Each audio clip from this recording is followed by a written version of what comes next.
ya. Dokter minimal dia dokter umum. Tapi yang lebih ahli adalah dokter spesialis. Ada yang spesialis kebidanan, ada yang lebih ahli lagi namanya dokter spesialis kebidanan feto maternal. Itu mah udah paling jago, ada USG-nya. Ya. Jadi ini harus ada pelatihan khusus ya, cara menggunakannya, apakah misalnya bagian mana yang dilihat, ini harus ada pelatihan khusus lagi ya.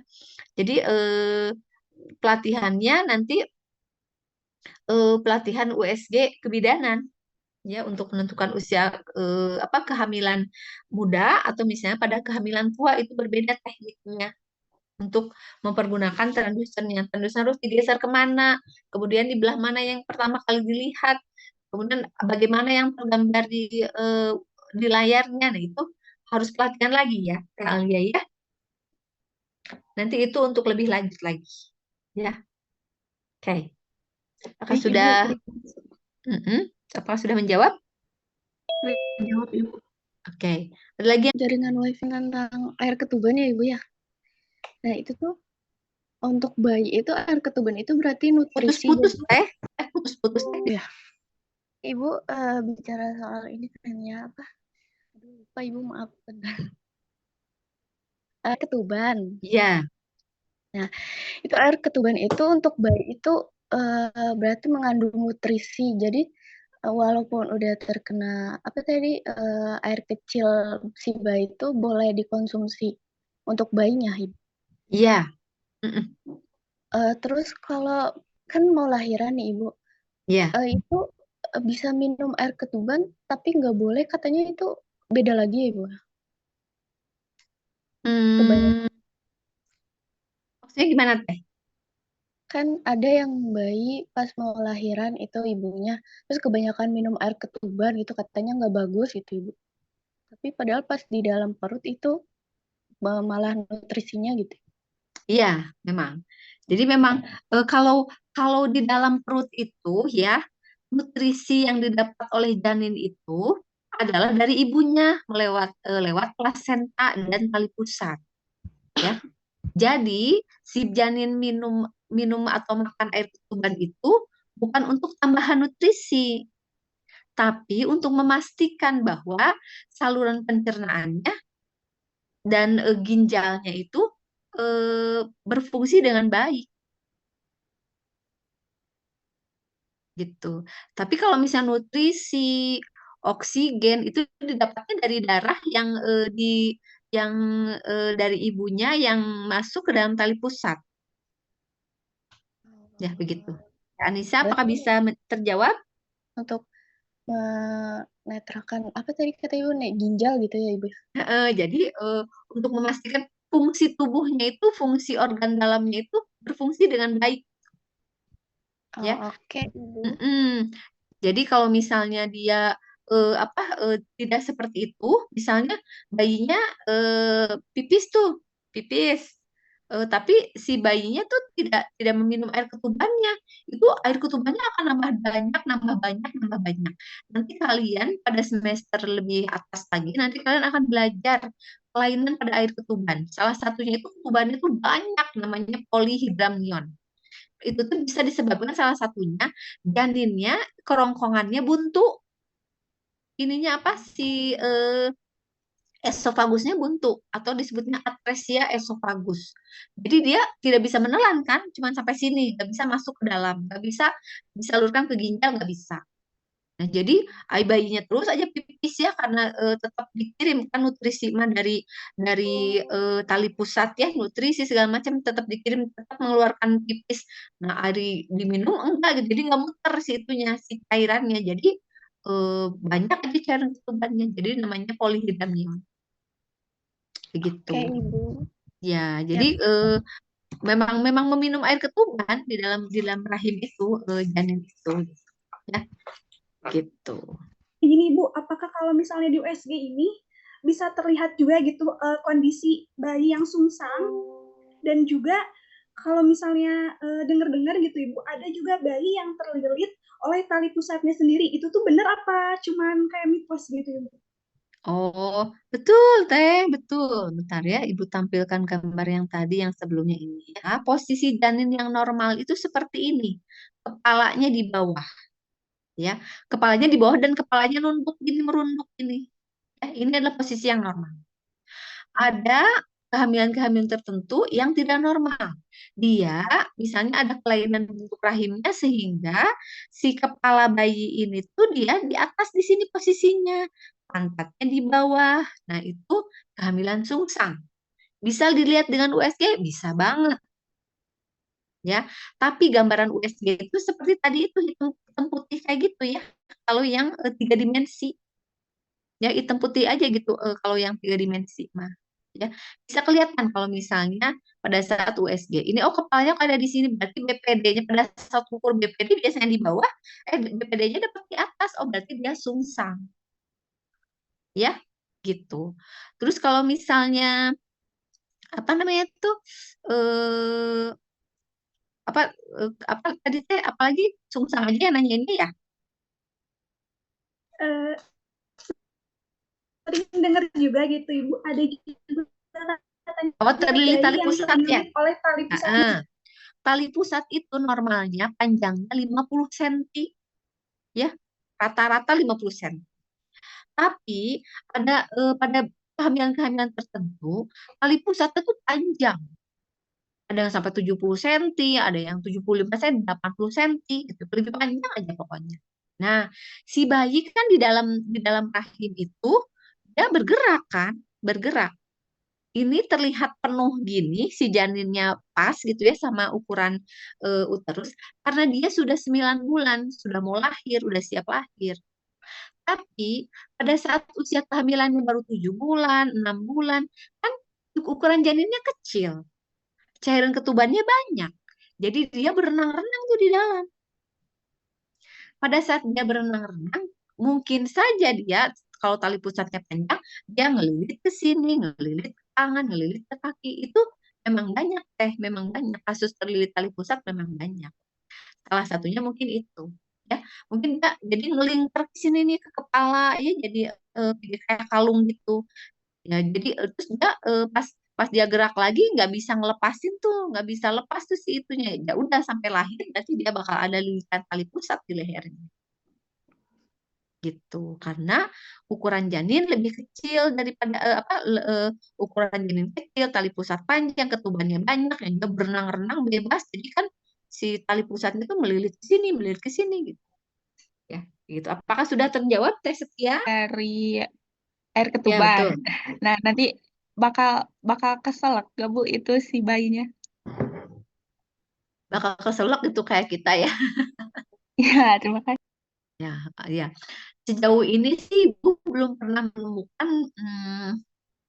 baik keselak ya tapi walau alam kalau di dalam dia pernah keselak atau tidak yang jelas pengertian keselak itu adalah menurut kamus percenahan enggak jadi keselak itu artinya itu makanan atau minuman yang kalian minum itu masuk ke dalam saluran nafas itu namanya keselak kalau masuk ke dalam saluran makan itu namanya menelan ya kalau kalian nelan kan masuk ke ini kan ke esofagus masuk ke lambung kalian. Nah, kalau kalian nelen tapi dia masuknya ke jalan nafas itu namanya keselak dan refleks pasti tubuh itu kan akan menolak gitu ya. Kalian dengan batuk dengan apa itu teh usaha tubuh untuk mengeluarkan karena itu bukan bukan jalannya, bukan tempatnya itu makanan ke jalan nafas. Itu namanya keselak. Nah, bayi itu bernafas dengan hidung, bernafas dengan paru-paru itu bernafas hidung, udara masuk ke hidung dan ke paru-paru itu pada saat dia lahir. Pada saat dia di dalam rahim, dia tidak bernafas lewat hidung, tidak. Ya, dari mana dia kebutuhan oksigennya? Dari tali pusat, dari darah ibu yang masuk ke tali pusat, kemudian dia tali darah itu masuk ke dalam paru-paru bayi, terjadi pertukaran oksigen dan karbon dioksida. Nah, itu bernafas. Jadi bernafasnya internal. Tapi bernafas narik dari hidung terus kemudian masuk ke jalan nafas itu belum aktif. Jadi kemungkinan untuk sedangnya kecil karena memang jalan nafasnya belum aktif ya. Dan paru-paru bayi itu penuh dengan cairan pada saat dia janin ya. Pada saat dia janin penuh dengan banyak cairan, makin dia usia kehamilannya makin besar, usia kehamilannya janinnya makin besar. Nah, si cairan itu makin keluar-keluar gitu ya. Makanya kalau kalian perhatikan nanti ya, kalau kalian sudah semester besar, sudah menolong persalinan, kalian perhatiin deh, bayi lahir itu kadang suka dari hidungnya tuh keluar banyak kayak lendir gitu ya. Nah, itu cairan dari paru-parunya kepres, dadanya kepres keluar. Makanya kenapa persalinan normal itu terbaik? Karena ya pada saat dia melewati jalan lahir itu ada proses-proses yang bisa memperlancar fungsi tubuhnya. Salah satunya itu yaitu dadanya kepres pada saat melewati jalan lahir yang sempit, keluarlah cairan di paru-parunya lewat hidung, lewat mulutnya. Ya, seperti itu. Paham Teh Jahwa? Itu pasti ada kemungkinan untuk BAB di dalam janin ya Bu ya. Di dalam rahim. Di dalam rahim. Ya, terus? Kalau misalnya ibu kan itu harus segera dilahirkan ya Bu ya. Terus apa yang terjadi Ibu jika bayi tersebut tidak segera dilahirkan Ibu? Gini. Terima kasih Ibu. Sebenarnya sih ini materinya untuk nanti kalian advance ya, nanti kalian sudah materi dasar sudah dapat, ini adalah materi lanjutan namanya patologi. Nah, pada saat bayi itu ya, dia itu dikendalikan salah satunya oleh saraf simpatis parasimpatis ya. Pada saat bayinya stres, maka saraf simpatis dan parasimpatisnya itu akan aktif ya. Simpatis parasimpatisnya stres. Nih, kayak kalian dikejar apa ya? Dikejar orang jahat. Dikejar orang jahat yang mau ngebunuh misalnya. Kalian gimana? Lari? Udah lari gimana? Sembunyi? Terus pas nyumpet terus hampir udah deket gitu pembunuhnya, gimana kalian suka sampai bisa nggak kemungkinan nggak bisa nggak kalian sampai ke pipis-pipis ke BAB ke BAB bisa nggak? Bisa Ibu. Nah, sama bayi juga. Jadi pada saat bayi menerima stres, baik itu kontraksi ya, stres ekstrinsik ya berupa kontraksi atau stres intrinsik dia gerak ya, dia bisa menimbulkan saraf parasimpatisnya aktif sehingga BAB-nya keluar. Yang seharusnya tidak keluar itu dia BAB-nya keluar. Jadi kan pada saat bayi lahir itu pada saat melewati jalan lahir, pada saat dada lewat ke jalan lahir itu kan sempit ya, kepres keluarlah cairan dari paru-parunya. Pada saat kepres perutnya, keluarlah BAB-nya dari perutnya lewat anus. Seperti itu proses alamiah, sudah seperti itu, sudah didesain seperti itu. Makanya lahir normal yang terbaik itu adalah seperti itu. Ya. Tapi pada keadaan tertentu bayinya stres, misalnya terlilit tali pusat yang kencang lilitannya, kemudian kontraksinya tidak beraturan atau sangat kuat, itu kan merupakan sumber stres bagi bayi ya. Atau misalnya eh, tali pusatnya copot, misalnya perut ibunya ketendang atau jatuh atau kecelakaan, tali pusatnya copot, itu kan suplai oksigen sama darahnya berhenti. Ya, jadi bayinya stres kan, bengap gitu. Nah, sampai kan terpipis-pipis, BAB karena saraf simpatis dan parasimpatisnya aktif. Ya. Nah, kalau misalnya udah BAB di dalam rahim itu secepat mungkin harus segera dilahirkan.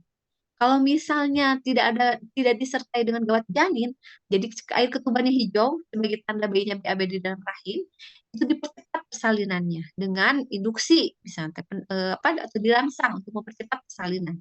Tapi kalau misalnya ketuban hijau disertai dengan bunyi jantung bayi yang atau misalnya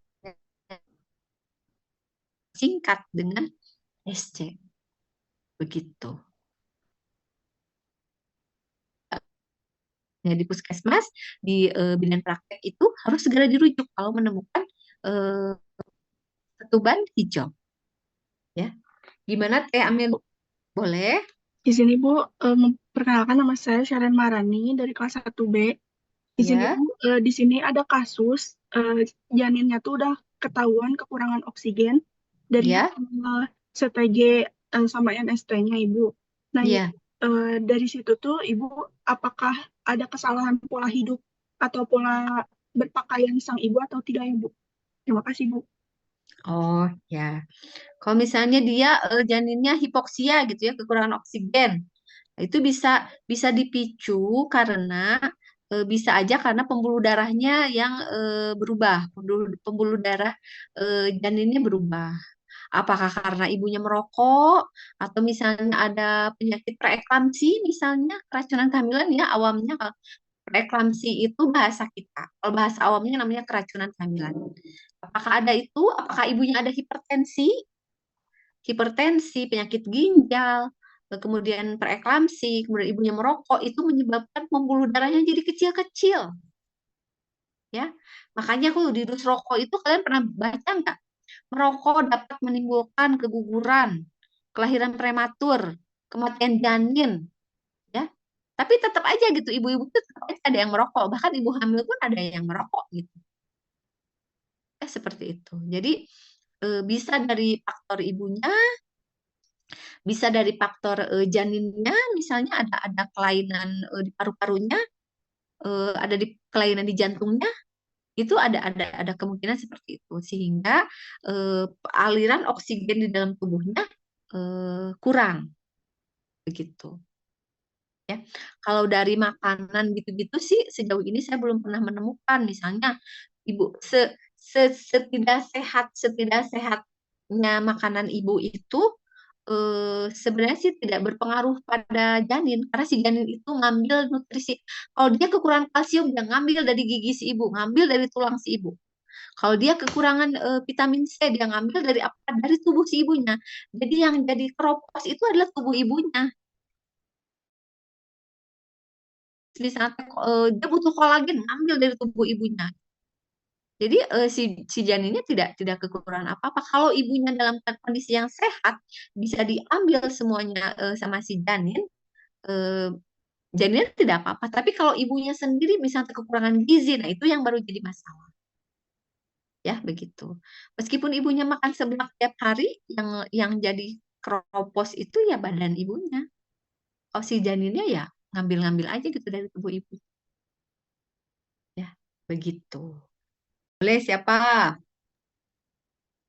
Izin Ibu, perkenalkan, nama saya Mutia Salma dari kelas 1B. Ya. Ibu izin bertanya, apakah dengan USG kita tuh bisa tahu gitu janin itu teh? Kadang kan, maaf ya Ibu, kadang ada janin yang misalnya ada kekurangan cacat atau ada kelainan gitu ya Bu ya. Mm-mm. Apakah itu bisa kedeteksi sama USG yang biasa? Apa itu harus yang eh, apa Ibu? Yang 4D ya Bu ya? Ya, 4 dimensi. Ya, ya. Oke. Oke, teh siapa? Teh Mutia ya. Nah, jadi sebentar kita sampai jam berapa ini? Sampai jam 4 ya. Jadi USG itu, nah, sebenarnya sih ini dipelajari nanti pada saat kalian lebih atas lagi ya ilmunya, tapi nggak apa-apa ya. Ibu apa namanya teh? Spoiler dari sekarang ya. Nah, jadi kehamil usia USG itu ada peruntukannya ya. Pada usia hamil trimester satu tuh kurang dari 12 minggu ya, harus dilakukan USG. Karena apa? Karena kita perlu tahu apakah hamilnya itu di dalam rahim, ya, intrauterin seperti ini, atau di luar rahim. Karena kalau hamilnya di luar rahim itu bisa menyebabkan perdarahan.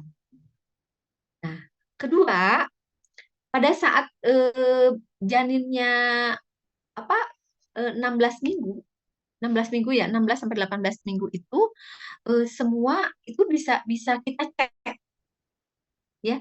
Kesejahteraan janin itu kita bisa cek eh, ke dokter subspesialis. Jadi kan kalau dokter yang suka USG itu kan dokter spesialis kandungan ya, kebidanan kandungan atau OB-GYN kita bilangnya. Tapi ada lagi dokter yang lebih sub lagi ya, udah dokter kebidanan itu dia sekolah lagi, ngambil S3 ya, setara S3, dia subspesialis namanya. Ada yang namanya feto maternal. Nah, screening feto maternal itu bisa dilakukan pada usia kehamilan 16 sampai 18 minggu. Nah, di situ bisa terlihat apakah ada calon misalnya calon terjadi hidrosefalus di kelainan di kepalanya, kelainan di jantungnya, kelainan di ginjalnya, bahkan di tampilan tubuhnya pun bisa terlihat. Misalnya, udah mulai terlihat ada cleft atau celah. Oh, kemungkinan ini bakal terjadi sumbing. Tangannya misalnya teh, oh tidak ada jarinya, kakinya tidak ada jarinya misalnya gitu ya. Atau misalnya sudah mulai kelihatan tanda Down syndrome itu bisa bisa dideteksi pada saat 16 minggu itu ya. Nah, semakin besar usia kehamilannya, tentu tidak akan semudah pada saat usia kehamilan 18 minggu itu, pada saat ngecek semuanya. Karena apa? Pada saat usia kehamilan itu, ketubannya banyak, bayi itu dari berbagai posisi dia bisa dilihat, sedangkan kalau udah kehamilan kayak gini, udah besar gini, nggak bisa, dia cuma paling si USG itu cuma bisa melihat yang depan-depannya saja.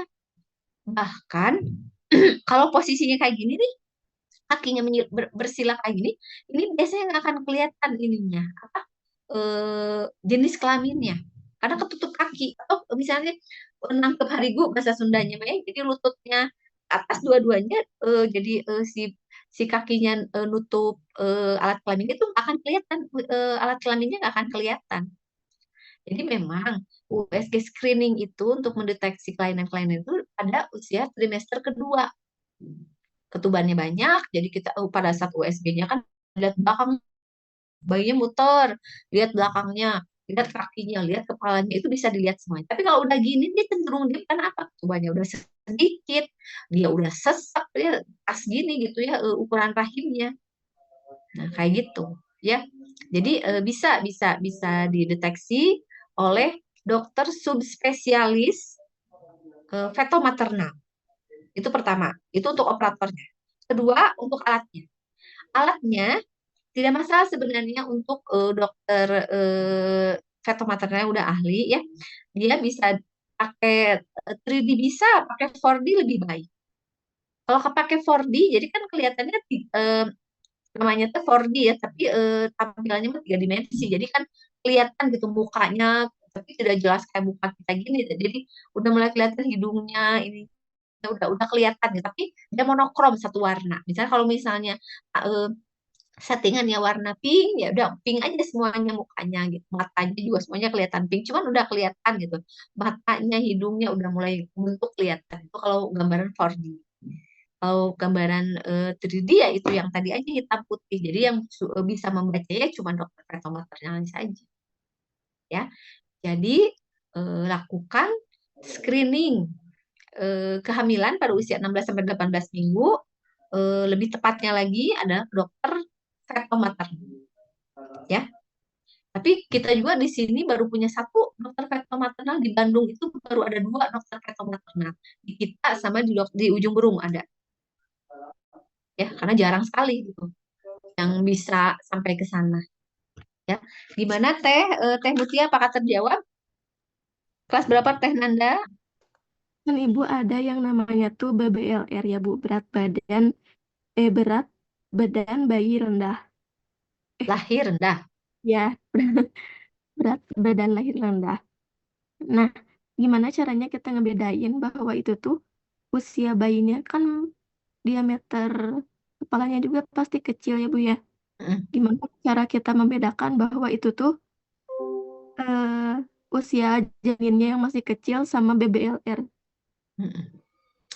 Jadi, Sama izin Ibu, ya, izin Ibu untuk waktunya ralat ternyata sampai jam 16. Jadi BBLR ya, berat badan lahir rendah.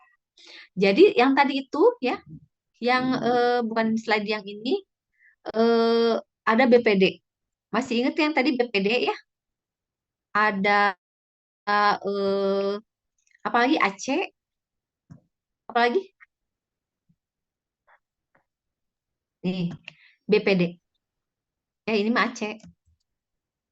BPD. Nah, biasanya ukuran kepala bayi mah semuanya juga normal rata-rata. Mau yang badan kecil, badan besar, semuanya mah rata-rata. Ada kisarannya, ya. Tapi memang kalau misalnya memang bayinya memang tinggi gede, memang kepalanya pasti lebih besar. Tapi ada ukuran normal. Ukuran normal kepala bayi misalnya kayak tadi nih, kita lihat nih. Mana sih? Nih, BPD-nya segini 37, AC-nya 36. Itu berarti tidak jauh gitu bedanya. Nah, pada kondisi tertentu, pada saat diukur misalnya kepalanya mau usia kehamilannya 38 minggu, tapi pas diukur perutnya untuk menentukan taksiran berat janin cuman 1 kilo misalnya. Nah, itu namanya eh, kalau kalau BBLR itu bayinya udah lahir ya, berat badan lahir rendah. Kalau dia masih di dalam perut namanya IUGR, intrauterine growth retardation, ya. Jadi dia keterlambatan pertumbuhan di dalam janin di dalam rahim. Namanya IUGR ya kalau misalnya masih di dalam rahim. Nah, memang kalau udah lahir ya namanya BBLR. Nah, usia ukuran kepalanya misalnya 38 minggu, tapi pas diukur perutnya dia cuman 1 kilo. Kan kalau bisa udah 38 minggu minimal 2 kilo ya. 2 kilo, 2 kilo 300 gitu. Nah, dia baru 1 kilo atau 1,5 kilo misalnya. Nah, itulah yang namanya IUGR. Kalau yang IUGR ini lahirnya, bayi lahirnya disebut BBLR. Nanti juga ada kriterianya. Ada BBLR, ada BBSR, BBLSR. Jadi berat badan lahir sangat rendah. Ada BBLASR, berat badan lahir amat sangat rendah. Itu ada kriterianya. Nanti kalian belajar semuanya. Ini yang ya. Jadi bisa diketahui lewat USG bisa. Tapi kalau dia masih di dalam rahim namanya IUGR. Kalau udah lahir ya itu bisa jadi BBLR, bisa jadi BBLSR, bisa jadi BBLASR. Oke, apakah terjawab? Terjawab, Ibu. Terima kasih. Adalah bagaimana dengan kondisi seorang ibu yang mau bersalin, sudah terjadi kontraksi, tapi pembukaannya itu tidak bertambah. Itu disebabkannya karena apa ya, Ibu? Dan apakah ada solusi lain selain operasi sesar? Terima kasih, Ibu.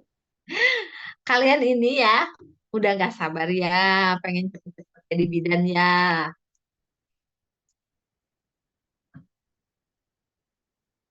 Cie. Oh, itu Talia. Sebenarnya ini teman-teman semua, adik-adik semua tuh kalian tuh udah pengen belajar tentang kebidanan, tapi mungkin belum. Nanti kalian bakal belajar ya.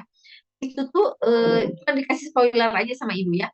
Jadi kenapa persalinan tidak maju? Ada berbagai faktor ya. Ada faktor power, passage itu jalan ya. Jadi passage-nya itu jalan lahirnya itu kecil, panggulnya kecil. Itu penyebab pembukaan tidak maju. Atau misalnya power, kekuatan kontraksinya kurang kuat. Kalau yang tadi yang passage ya, yang jalan lahirnya kecil itu ya mutlak harus operasi, nggak akan bisa dilewati. Kalau kecil nggak akan bisa. Nah, kalau power nih, kekuatan kontraksinya dia kurang. Dia kita bisa induksi. Tambah kekuatan kontraksinya biar dia terjadi pembukaan. Ya. Yang ketiga, passenger. Passengernya itu janinnya. Kalau janinnya itu dia terlalu besar dibandingkan dengan ukuran panggul ibu, dia tetap harus operasi, tidak akan bisa lewat. Ya. Kalau misalnya janinnya terlalu besar, dia akan masuk ke sini, nggak akan masuk ke bawah kan, kepalanya tetap aja di atas di sini, nggak akan bisa neken mulut rahim, nggak akan bisa. Pembukaan tidak terjadi. Ya, SC. Gitu. Ya. Apakah sudah menjawab, Teh Rina?